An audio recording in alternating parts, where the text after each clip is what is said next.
Assalamualaikum warahmatullahi wabarakatuh.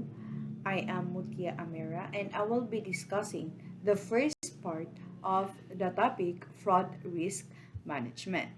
So, a fraud risk management is the process of assessing fraud risks within your organization and then developing an anti fraud program that stops any fraudulent activity before it happens. So, in this topic, the fraud risk governance will be discussed, the fraud risk assessment will be discussed, the fraud risk or fraud prevention and fraud detection will be discussed also, and uh, the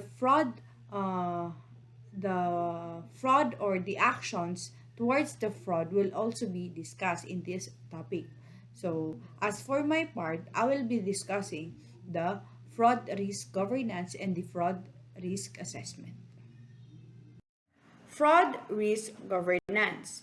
So, let us define what is a corporate governance. A corporate governance has been defined in many ways, including the system by which organization or companies are directed and controlled, and the process by which corporations are made responsive to the rights and wishes of stakeholders.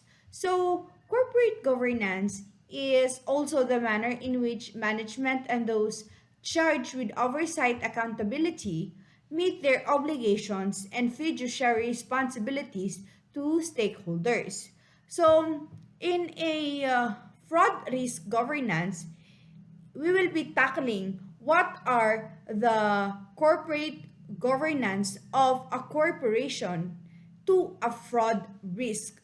What are they going to do, or how are they going to assess the fraud risk in a corporation, or what are their corporate governance in a fraud risk. So, business stakeholders have raised the awareness and expectation for ethical corporate behavior and corporate governance practices.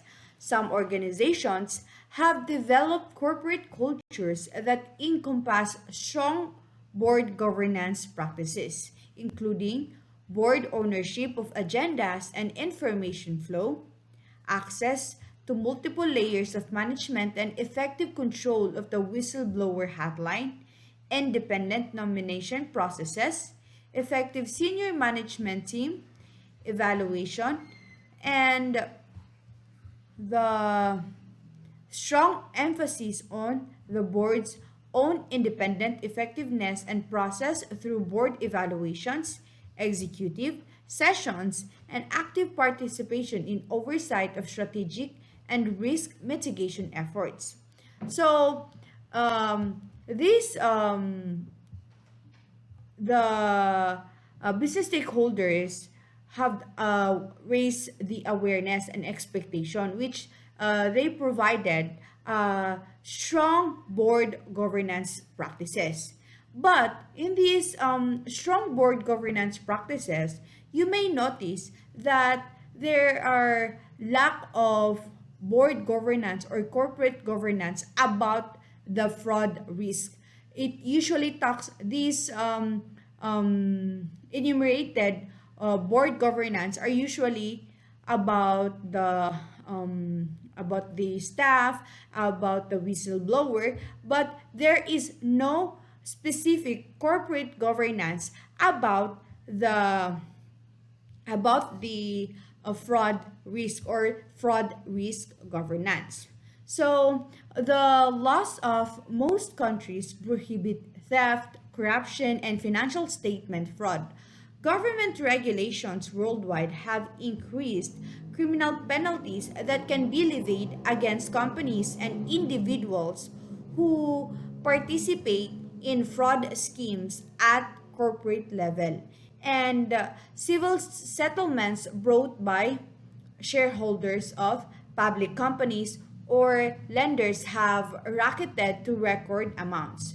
So, therefore, it should be clear that organization need to respond to such expectations, and that the board and the senior management will be held accountable for fraud and corruption.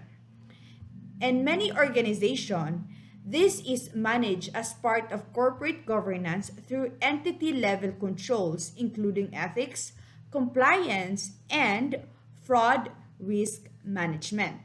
So, because of that, because of the fraud risk management, there are roles and responsibilities of the personnel, including the board of directors, the audit committee, the staff, and the management, and the likes. So, in the other slides, we will be discussing what are their roles and responsibilities. So, roles and responsibilities. So, before we discuss what are the roles and responsibilities of a board of directors, let us first um, discuss what is the importance of the roles and responsibilities to the personnel or to the overall organization. So, personnel at all levels of the organization have roles and responsibilities with respect to fraud prevention, detection, and deterrence or correction. These responsibilities, at minimum, should be formally documented as part of the organization's fraud risk management program. So, let us tackle what are the roles and responsibilities of a board of director. So, to set the appropriate tone at the top, the board of directors first should ensure that the board itself is governed properly. The board has the responsibility to ensure that management designs effective fraud risk management policies to encourage ethical behavior and to empower employees, customers, and vendors to insist those standards are met every day. So, the board should first have a thorough understanding of what constitutes fraud and corruption risk. Second, set the appropriate tone at the top in its own independent practices and through the CEO job description evaluation and succession planning processes. Also, maintain oversight of the fraud risk assessment and evaluate management's identification of fraud risks. Oversee the internal controls over financial reporting established by management and assess risk of financial fraud by management and ensure controls are in place to prevent, detect, and correct the fraud by management.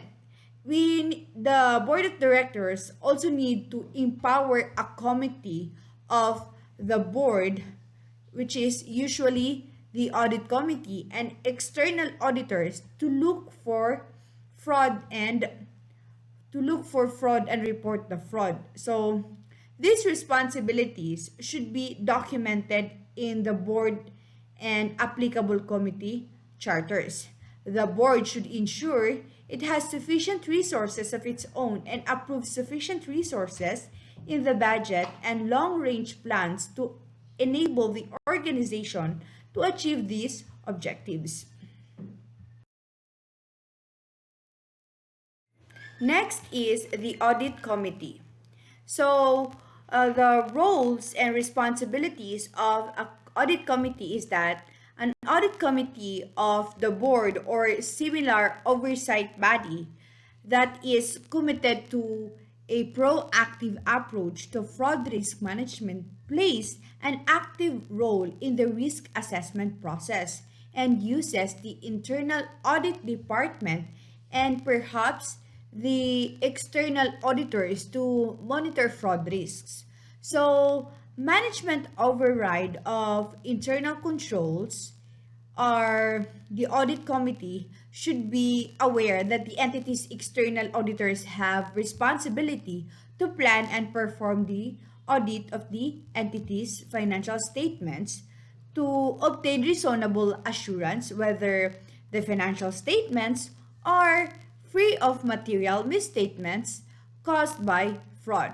So the external auditor, as part of the audit, among other things, the external auditor should first consider events or conditions that indicate incentives or pressures to perpetrate fraud, opportunities to carry out the fraud, or attitude or rationalization to justify a fraudulent action.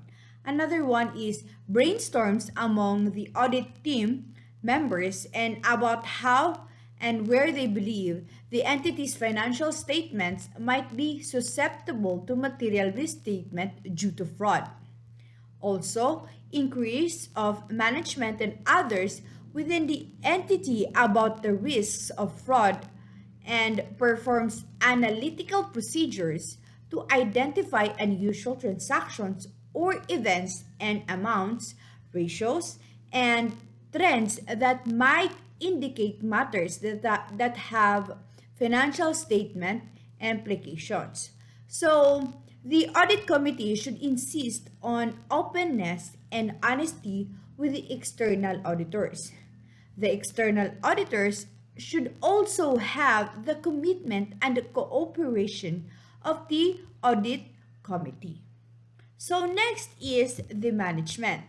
So the management has the overall responsibility for the design and implementation of a fraud risk management program, including setting the tone at the top for the rest of the organization.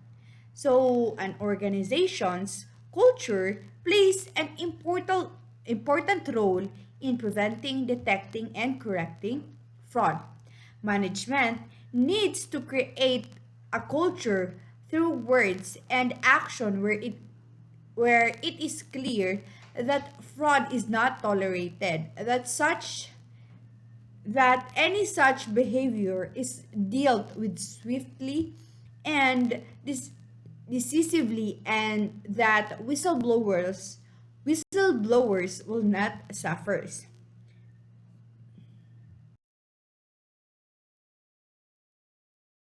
So, as for the staff, so strong controls against fraud are the responsibility of everyone in the organization, including the staff.